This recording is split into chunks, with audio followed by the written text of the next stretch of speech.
Мужская встреча в мужском пространстве. Здесь речь о хоккее, характере и бодрости. 13-летний Рамазан Батырханов хоккеистом Альбертом Яруллиным гордится. Встреча важная. Я пришел в парикмахерскую, чтобы стричься, поесть и поговорить с хоккеистами. Смотришь хоккей, интересуешься? Ну, конечно. У него появляется заинтересованность, как-то ребенок очень оживляется. Такой повод для гордости от игроков хоккейного клуба «Акбарс» и благотворительного фонда «The Cat». Пригласили 15 человек.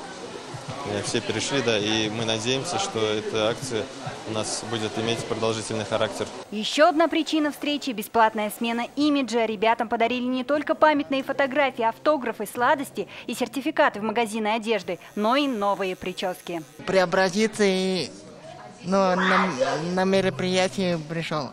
Получилось преобразиться? Посмотри-ка в зеркало. Как Да. нравится? Да. Пока кто-то преображается, другие дарят подарки и делятся увлечениями. Обещаю, я скоро пойду. Вы верьте в меня. Это неожиданно очень.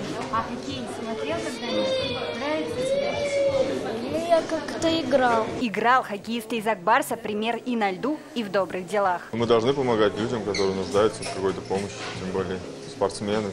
Какое бы у тебя положение не было, всегда есть тот, у которого оно хуже и кому можно помочь. В первую очередь своим примером показывать другим, что благое дело – это хорошо, и призывать своим примером, опять-таки, других к этому.